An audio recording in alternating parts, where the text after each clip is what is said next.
Hello students, I am Amit वरीद किलोर।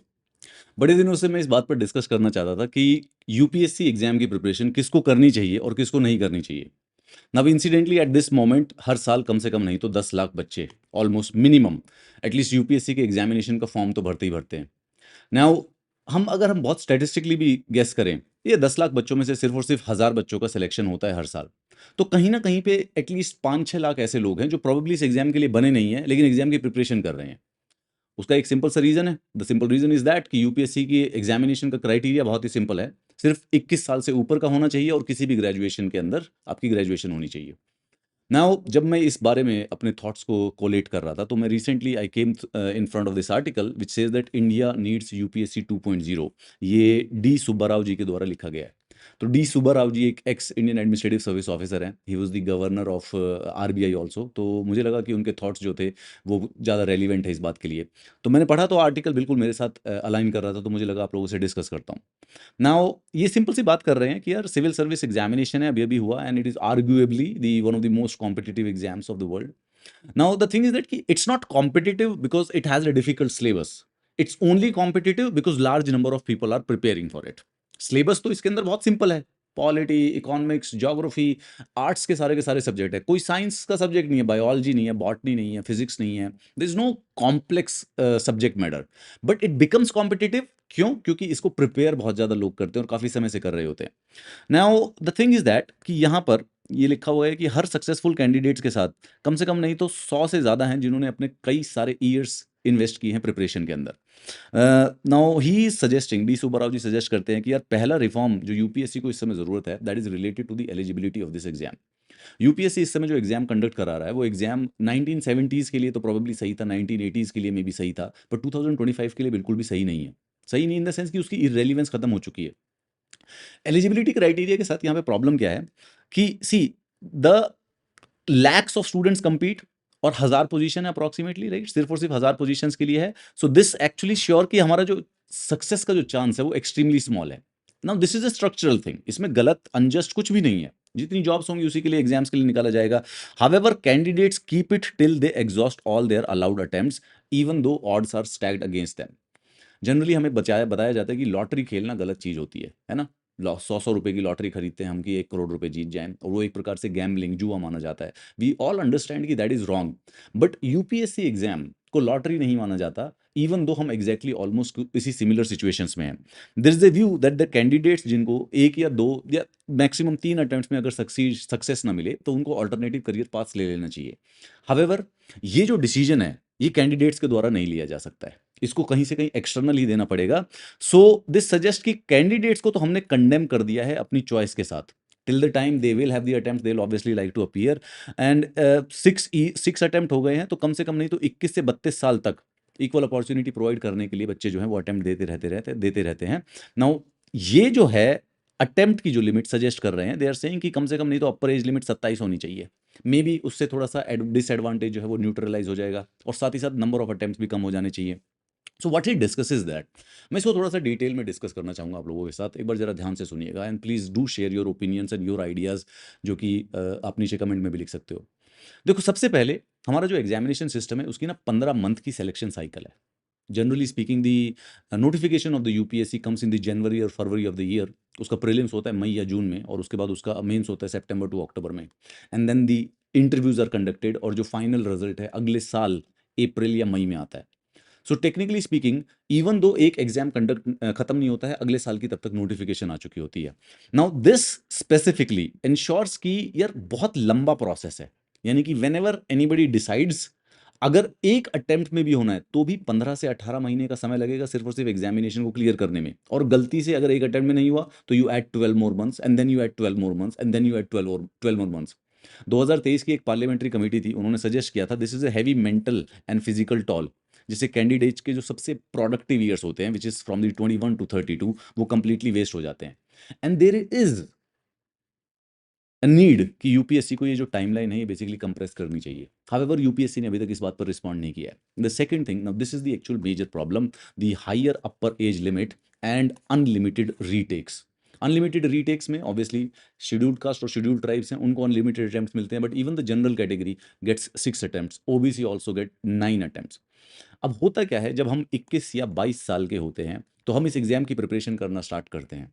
And a student once in the cycle of the UPSC, एक बार cycle में आने के पास एक या दो या तीन अटेम्प्ट देने के बाद उसकी अपॉर्चुनिटी कॉस्ट इतनी हो जाती है, लॉस द क्या नाम है, कॉस्ट संक फैलेसी। इसका मतलब ये होता है कि हमने जब 3 साल इन्वेस्ट कर ही दिए हैं तो हम चौथा अटेम्प्ट भी दे देते हैं। फिर चौथे अटेम्प्ट के बाद यार 4-5 साल से तो मैं तैयारी कर रहा हूँ, एक लास्ट अटेम्प्ट दे देता हूँ। पांचवा अटेम्प्ट देने के बाद ठीक है अब एक ही अटेम्प्ट बचा है, वो लास्ट वाला दे देते हैं। We keep on doing that and after the 6 attempts हम बेसिकली 29 या 30 साल के हो चुके होते हैं। But this creates a problem. Why? Because at the age of 29 और 30 you are not valuable in the job market. क्यों? क्योंकि अब जब भी किसी कंपनी में जाते हो तो वो तो एग्जैक्टली जो फ्रेश ग्रेजुएट है 21 या 22 साल के, वो बेसिकली उनको लेने के लिए तैयार रहते हैं। और इन पिछले 6 से 7-8 सालों के अंदर हमने कोई पर्टिकुलर न्यू स्किल भी नहीं सीखी होती है, क्योंकि हमारा यूपीएससी का जो सिलेबस है that is still aligned to a non skill learning, मतलब कि किसी भी प्रकार की स्किल लर्निंग नहीं होती है उसके अंदर। तो जो ये 6 अटेम्प्ट्स होते हैं, ये फॉर्मर जो मैं अभी आर्टिकल पढ़ रहा था, उन्होंने कहा कि this is an absolutely abysmal waste, urging fewer attempts, lower age gap, और थोड़ा सा कोशिश हो सकता है अगर हमें स्टार्ट करना है तो मिड करियर एंट्री होनी चाहिए एक्सपीरियंस प्रोफेशनल्स के लिए। Now this is a situation which everybody is ignoring as in कि UPSC is also ignoring, and probably even though government में पार्लियामेंट्री कमिटीज में ये बात डिस्कस हो रही है, हावेवर कोई टेंजिबल स्टेप इसके ऊपर अभी तक लिए जाने की बात नहीं की गई है। Transparency, this is a major problem with the UPSC.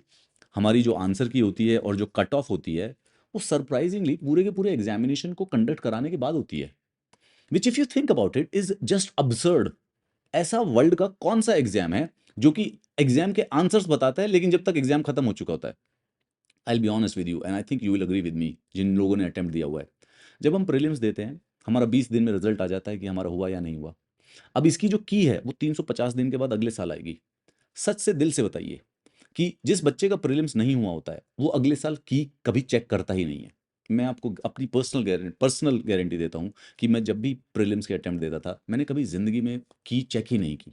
मेरे किसी भी दोस्त ने चेक नहीं की। हमारा हो जाता था तो फिर की चेक करने की कोई ज़रूरत नहीं है, जिनका नहीं होता था 1 साल बाद की चेक करके करेंगे क्या? ये वन ऑफ द यूपीएससी का सबसे अब्सर्ड फीचर है। आंसर की और जो कट ऑफ है वो बेसिकली 1 साल के बाद बताते हैं। इसका कोई तुक नहीं है, but they are able to do it. Why? Because the system is basically absolutely untransparent, non transparent, intransparent. I don't even know the word to use for them, but basically all of those threes actually applies to them. Interview जो personality score होता है वो board के basis पे decide होता है। जब आप कभी इंटरव्यू की प्रिपरेशन करेंगे तो you would actually be prepared, ये वाला बोर्ड ज़्यादा नंबर देता है, ये वाला बोर्ड थोड़ा सा स्ट्रिक्ट है। नाउ एक ऐसा एग्जाम जिसके अंदर हमें इक्विटी मेंटेन करके रखनी है, जिसके अंदर हमें इक्वालिटी होनी चाहिए, everybody should have equal opportunity, उस एग्जाम के अंदर प्रॉब्लम ये है कि तुक्का लग गया तो अच्छे मार्क्स आ सकते हैं, तुक्का लग गया तो नहीं भी आएंगे। अगर कोई अच्छा स्ट्रिक्ट बोर्ड मिल गया तो पता चलेगा 150 नंबर आएंगे, अच्छा बोर्ड मिल गया तो 190 भी मिल सकते हैं। One of the most subjective factor of it. Now this is neither board composition, और किस बेसिस पे बोर्ड का कंपोजिशन बनाया जाता है उसको भी पब्लिक नहीं करते हैं। कोई वीडियो रिकॉर्डिंग नहीं होती, पोस्ट रिजल्ट कोई डिस्क्लोजर नहीं होता है कि क्या बेसिस है इंटरव्यू पे मार्क्स देने का। Are they giving it on the whim और फैंसी ऑफ ईच अदर, और या फिर basically there is an actual set procedure. And even if they say there is an actual set procedure, we have the prelims in front of us which is actually showing the actual non transparency. Now, this is a system which is actually flawed. Syllabus to job mismatch in a digital climate risk world. Now, this is surprising and we should actually talk about it क्योंकि हम लोग बात नहीं कर रहे हैं. Now, first of all, listen to me, my friends. जो भी aspirants हैं, जो भी अगले साल prepare कर रहे हैं यूपीएससी के लिए, see, there is no change coming very soon. अगले दिनों में कुछ change नहीं होने वाला है. अगले साल भी कोई change नहीं होने वाला. उसके अगले साल भी नहीं होने वाला. These are the changes जो कि इतने slow. These are bureaucratic changes. इनको करने में 2, 3, 4, 5 साल भी लग सकते हैं.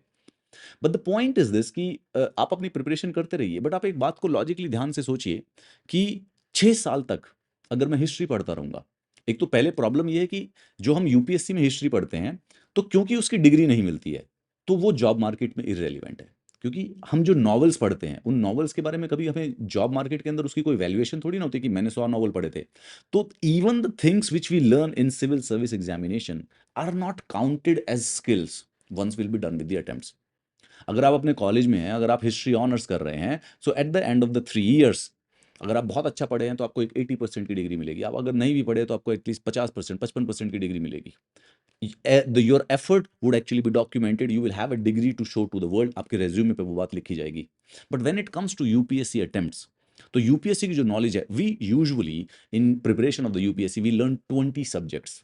हमें ऑप्शनल के 2 पेपर याद करने पड़ते हैं। We learn art and culture, we learn the history, we learn the world history, we learn India after independence. हम सोसाइटी के बारे में पढ़ते हैं, ज्योग्राफी पढ़ते हैं, पॉलिटी पढ़ते हैं, गवर्नेंस पढ़ते हैं, international relations, economics, environment, science and tech, internal security, disaster management, we do ethics, we do the case studies of ethics, we do the CSAT, we do the essay, we do the medieval history.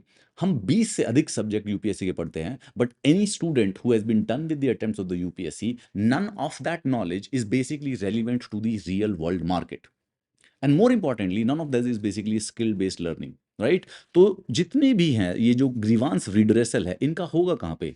Civil service test ये क्या नाम है, test करवा रहा है कि medieval dynasties कौन सी थी। आई नो डिजिटल गवर्नेंस का भी एक क्वेश्चन आ जाता है, क्लाइमेट रिजिलियंस का भी एक क्वेश्चन आ जाता है, but again not related to the climate resilience skill जो कि पॉलिसी मेकिंग में हेल्प होंगे। So we spend 4 to 5 years preparing for this exam, और वो एग्जामिनेशन की रिक्रूटमेंट के बाद हमें एक्चुअली में जॉब से रिलेटेड जो स्किल्स है उनको सीखना पड़ता है लबासना में या सरदार वल्लभ भाई पटेल अकेडमी में।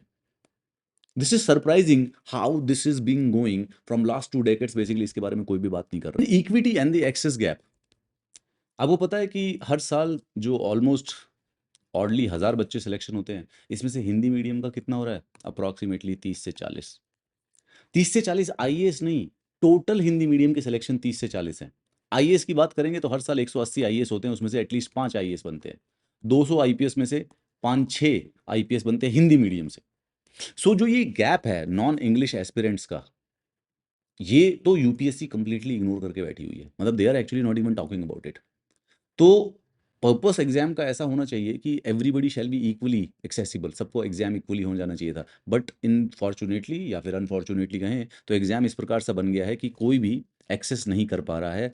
मल्टीलिंगुअल ई टेस्टिंग सेंटर होने चाहिए across districts, however it has become an exam जो कि सिर्फ और सिर्फ इंग्लिश मीडियम वालों को एडवांटेज दे रहा है। एवरी ईयर कुछ रिजिलियंट हिंदी मीडियम वाले बच्चे भी सिलेक्टेड होते हैं, बट आपने कभी दूसरी लैंग्वेज का तो सिलेक्शन होते देखा ही नहीं है।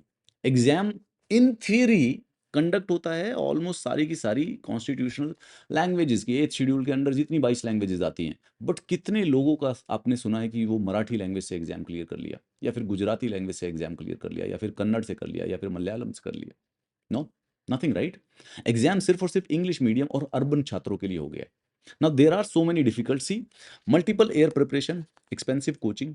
कोचिंग आपको पता है यहाँ पर, एक बात बताइए, आपने कभी अंदाजा लगाया हो तो कितना खर्चा लगता है यूपीएससी की प्रिपरेशन करने में? मैं बता के दिखाऊं।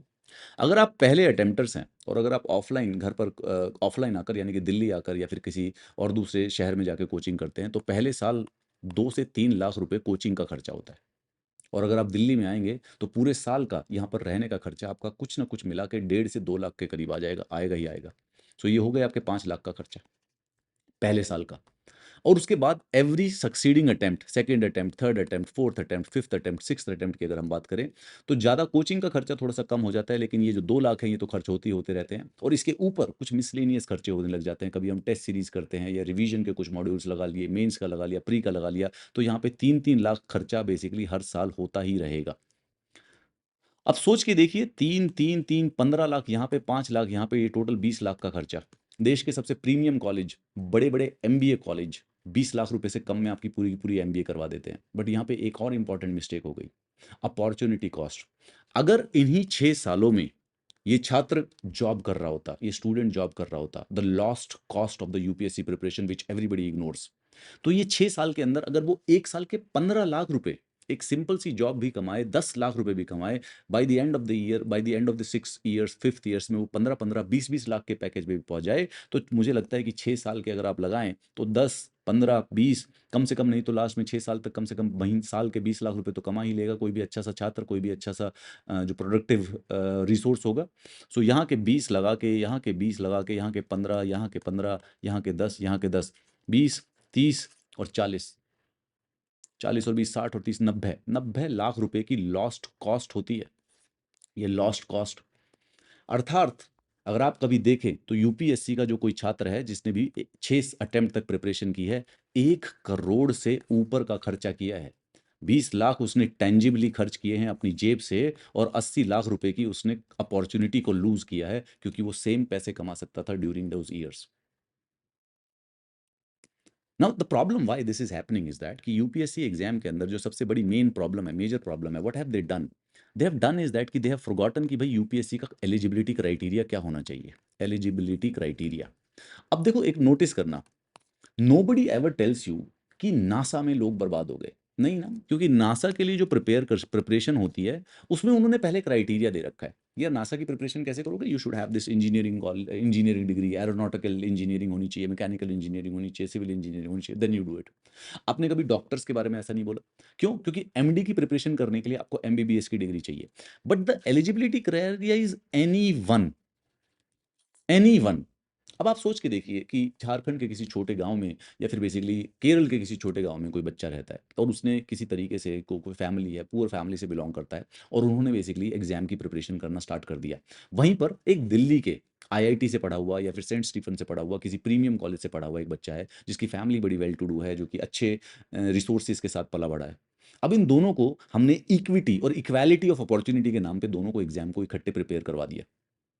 क्या ये अनफेयर नहीं है? अब यूजुअली ऐसा क्या होता है, ये फसाड है, फसाड इन द सेंस कि ऐसा लगता है कि इक्वल अपॉर्चुनिटी दी जा रही है, बट हम जो वो डिसएडवांटेजेस छात्र है, हम बेसिकली उसके सारे के सारे जो महत्वपूर्ण प्रोडक्टिव ईयर है जिसमें वो स्किल डेवलप करके और ज्यादा सोशल लैडर चढ़ सकता था, उसको कंप्लीटली डिस्ट्रॉय कर देते हैं। And by the end of the time that person is 30 years, there is no coming back, there is no help coming. UPSC को सबसे पहले बहुत नेसेसरली है कि ये जो एलिजिबिलिटी क्राइटेरिया है ना, उसमें कोई ना कोई फिल्टर लगाना चाहिए ना। What UPSC is doing right now कि यूपीएससी प्रीलिम्स को फिल्टर की तरह यूज करता है। ठीक है, आपको कभी ऐसा लगे कि नहीं नहीं सर इक्वालिटी चाहिए, कोई भी करना चाहिए, बट देखो यूपीएससी अभी भी प्रीलिम्स को क्या नाम है, फिल्टर की तरह यूज करता है। यूपीएससी यहाँ पे 10 लाख लोगों का फॉर्म भरवाता है और प्रीलिम्स को फिल्टर की तरह यूज करके 15,000 बच्चों से पेपर करवा लेता है, 15,000 बच्चों से मेंस लगवा लेता है, जिसके बेसिस पे वो टेस्ट करके लोगों को सेलेक्ट कर रहा है आईएएस और आईपीएस के लिए। बट यहाँ पे वो जो सीटें हैं वो सिर्फ और सिर्फ 1000 ही रही हैं। 2012 में भी वो 1000 सीटें थी, 2020 में भी 1000 सीटें थी, 2025 में भी 1000 सीटें थी। लेकिन पहले 3 लाख प्रिपेयर कर रहे थे, फिर 5 लाख कर रहे थे, अब 10 लाख प्रिपेयर कर रहे हैं। तो जब लोगों की संख्या, बच्चों की संख्या, एस्पिरेंट्स की संख्या बढ़ी जा रही है, तो don't you think it is actually more relevant कि यूपीएससी को किसी और प्रकार का एक्सटर्नल फिल्टर लगा देना चाहिए, ताकि ये बचे हुए जो 9,90,000 बच्चे हैं ये अपने जीवन को बर्बाद ना करें। यूपीएससी का एग्जाम आइडियली स्पीकिंग अगर 1000 सीटों का एग्जाम हो रहा है, इफ देर आर 1000 सीट्स, सो उस एग्जाम की एलिजिबिलिटी क्राइटेरिया होनी चाहिए 50,000, 50,000 बच्चों को मोस्ट प्रोबेबली प्रिपेयर करना चाहिए या 1 लाख बच्चों को प्रिपेयर करना चाहिए। उससे ज्यादा वो फिल्टर अगर एक्सटर्नली नहीं लगाया जाएगा तो जो यूथ है पूरा का पूरा वो अपने आप को ऐसी कॉम्पिटिटिव साइकिल्स की क्या नाम है, साइकिल में बर्बाद करता रहेगा। एक और चीज देखो, देखो यहाँ पे बहुत इंटरेस्टिंग बात है, आई टेल यू। ये 1000 के करीब लोगों को सिलेक्ट किया जाता है। एक ऐसे बेसिक एस्टिमेट से मान लेते हैं कि ये 1000 लोग हैं, इन सबको 1 लाख रुपए की जॉब मिलती होगी। ठीक है, 1000 को 1 लाख रुपए की जॉब, तो अप्रोक्सीमेटली कितना हो गया, महीने के 10 करोड़ रुपए। मतलब कि ये महीने के 10 करोड़ रुपए की जॉब्स हैं, पूरे साल की 120 करोड़ रुपए की जॉब लगा ली। 120 करोड़ रुपए की जॉब, जो भी ये इंडिविजुअल जॉब्स पा जाते हैं, ये साल के 120 करोड़ रुपए कमाते हैं सारे के सारे मिलके। यूपीएससी की जो कोचिंग इंडस्ट्री है my dear friends, that is more than 4000 crore rupees. 4,000 crore रुपए से भी अधिक है प्रॉबेबली, ये भी मैं अंडर एस्टिमेट कर रहा हूँ, इससे भी बहुत बड़ी होगी। मुझे एग्जैक्टली फिगर्स नहीं पता है, 4,000 करोड़ तो कुछ भी नहीं होता है, इससे भी ज्यादा होगी, 6-7 हजार करोड़ हो सकती है, 8,000 करोड़ हो सकती है। So if you look at it, जो देश है इस समय वो 120 करोड़ रुपए कमाने के लिए 4,000 करोड़ रुपए खर्च कर रहा है। अगर मैं आपको ये कहूँ ना कि आप मुझे 4 करोड़ रुपए दे दीजिए, मैं उसके कुछ सालों के बाद आपको 1,20,000 रुपए दे दूंगा, तो आप मुझे बेवकूफ़ समझेंगे और आप इस बात के लिए कभी अग्री नहीं करेंगे। यहाँ पे हमारा पूरा का पूरा समाज और पूरी की पूरी सोसाइटी इस बात के लिए अग्री कर चुकी है कि 4,000 करोड़ रुपए साल के खर्च करने दो पूरे के पूरे देश के यूथ को, और लास्ट में मिलेंगे उनको 120 करोड़ रुपए, और बाकी बच्चे फिर किसी न किसी प्रकार से सेकंड करियर को ढूंढने पड़ता है। अब दिस मेक्स इट वर्स, क्यों, क्योंकि व्हेन यूपीएससी डजंट हैपन, तो बच्चा बेसिकली प्लान बी पे चला जाता है, not the backup. Now there is a difference between plan B and backup. Plan B यानी कि कोई पहले से कोई करियर हो, बैकअप यानी कि पहले से कोई करियर हो, और यूपीएससी ना करने वाला बच्चा नेक्स्ट कॉम्पिटिटिव एग्जाम पे चला जाता है। He doesn't do something else. उसको लगता है कि अब यूपीएससी है तो अब स्टेट सिविल सर्विस कर लूंगा, कोई बात नहीं, this preparation of the UPSC gives me an added advantage. But नहीं, हर कॉम्पिटिटिव एग्जाम में एग्जैक्टली सेम कंपटीशन है। ऐसा नहीं है कि एसएससी यूपीएससी से आसान है, या फिर बैंकिंग के एग्जाम यूपीएससी से आसान है? नहीं, हर एक एग्जाम के लिए अपने ही डोमेन के लोग लड़ रहे होते हैं। And there are a lot of people जो कि यूपीएससी प्रिपरेशन करते हैं, वो एसएससी निकाल लेते हैं, बैंकिंग निकाल लेते हैं, but that is not that easy. तो ये एग्जैक्टली ये कोई बैकअप नहीं है, this is obviously people people do this, पर ये भी एक गड़बड़ है। बैकअप एग्जैक्टली वो ट्रू होगा कि भाई कोई डॉक्टर था, उसके बाद वो यूपीएससी किया, यूपीएससी नहीं हुआ तो फिर उसने अपनी डॉक्टरी स्टार्ट कर दी, यानी follows in the health sector. या फिर कोई इंजीनियर था, सिविल इंजीनियर था, उस अगर वो यूपीएससी के 2-3 अटेम्प्ट देता है और उसके बाद वो अपने फील्ड में वापस चला जाता है। पर बहुत सारे से large number of people basically पहले अपना यूपीएससी में समय लगाते हैं, अगर वहां पर नहीं काम बनता है तो they go for the new competitive exams which is being staying in the same cycle. So somehow और द अदर बहुत परफेक्ट करेक्ट टाइम पे आया है कि डी सुब्बाराव जी का कहना है कि यार इंडिया नीड यूपीएससी 2.0, और मुझे लगता है कि यूपीएससी 2.0 नहीं, इस समय यूपीएससी 10.0 चाहिए। 2.0 को तो समय निकल गया, रेडिकल रिफॉर्म्स चाहिए यूपीएससी के अंदर, radical. Now the point is that कि ये रिफॉर्म्स रेडिकल हो नहीं सकते, these are the reforms which are slow. एक बस एक छोटी सी आस ये है कि ये जितने भी हैं ये सब के सब प्रोसेस प्रॉब्लम्स हैं, कोई भी कॉन्स्टिट्यूशनल नहीं है। मतलब कि बहुत सारे से रिफॉर्म्स किए जा सकते हैं, हमें आर्टिकल 315 को कोई रिफॉर्म करने की जरूरत नहीं है, ब्यूरोक्रेसी बिल्कुल उसी तरीके से चलती है। सिर्फ और सिर्फ एक पॉलिटिकल विल और रोड मैप की जरूरत पड़ेगी, जो कि मेरिट, इक्विटी और एडमिनिस्ट्रेटिव प्रैक्टिकलिटी को थोड़ा सा बेसिकली एक दूसरे के साथ बैलेंस कर ले। Now right now obviously we do not have any avenue to raise these points or discuss these things, but this is the start of the conversation I wanted to start आप लोगों को भी। तो जो बात कर रहा था मैं आपसे कि सर क्या कहते हैं कि देयर माइट बी समथिंग, हमें शुरू करना चाहिए कोई ना कोई। ये मैं एक बार डिस्कस करूंगा कि किस किस को यूपीएससी की प्रिपरेशन करनी चाहिए या नहीं करनी चाहिए। But generally speaking it's related to finances and having a backup plan. दो चीज़ें, अगर आपके पास एक बैकअप करियर है पहले से, नॉट द प्लान बी, ये प्लान नहीं है कि मैं एसएससी कर लूंगा सर या बैंकिंग कर लूंगा, that's a different competitive exams, that is the same thing. Backup as in कि sir I am a doctor, I do doctor. Okay sir, मैंने एक अपना मतलब you have already chosen a career path, और उस career path से 2 या 3 साल का सबैटिकल लेके आप यूपीएससी की प्रिपरेशन कर रहे हो। If it works for you, all the best, great, this is a good time to celebrate things. And if it, even if it doesn't work, we'll always have something productive to do in our life, that thing. So that backup हो, जब वो backup exist करता हो या फिर किसी प्रकार का फाइनेंसेस का बैकअप एग्जिस्ट करता हो, generally speaking this is the most ideal way to prepare. And if this is not there, if this is not there, then you should always have a artificial time limit of preparing for the UPSC. मतलब कि अगर ये दोनों भी नहीं है लेकिन उसके बावजूद भी हमने बहुत सारी मूवीज देखी हैं, हमने एस्पिरेंट्स के शो देख लिए हैं और 12th फेल भी देख ली है, and there is no way we are going to convince ourselves कि हम नहीं कर पाएंगे। तो उसके बाद हमारे को फिर टाइम लिमिट लगनी चाहिए कि यार 2 अटेम्प्ट दूंगा, I will give 2 attempts, good to go. नहीं होता है तो पहले फिर बैकअप क्रिएट करूंगा और फिर उसके बाद बाकी बचे हुए फिर दूंगा, देन रेस्ट। अगर हम सिर्फ इस बात के ऊपर भी अपने यूथ को कन्विंस कर लें, that also will save a lot of resources. मैं हमेशा से कहता आया हूँ कि ओल्ड राजेंद्र नगर और मुखर्जी नगर है, they are the graveyard of India's aspirations. India की जो डेमोग्राफिक डिविडेंड है, उसके फ्यूचर को बेसिकली काट पीट के उस कब्रिस्तान के अंदर और उस शमशान घाट में जला के राख कर दिया गया है। The people who prepare for the UPSC, it takes a lot of courage to do that.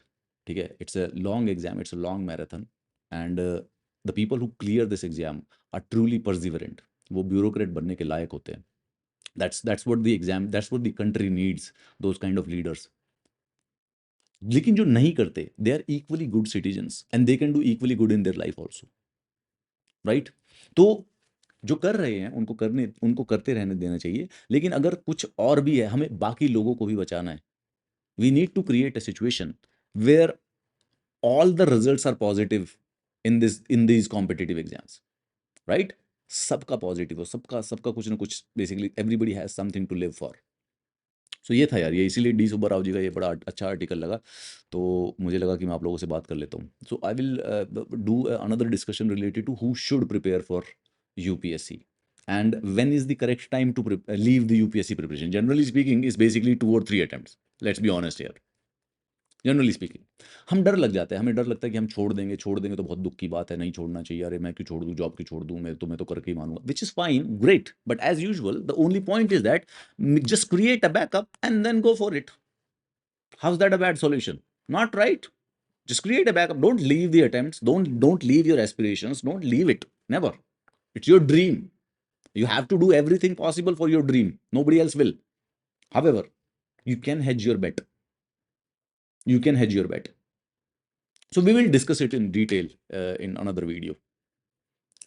If you have some आपको भी कुछ पॉइंट्स होंगे, आपके भी दिमाग में कुछ आएंगे, तो मुझे यार प्लीज कमेंट्स में बताइएगा. I really wanted your feedback related to this, right?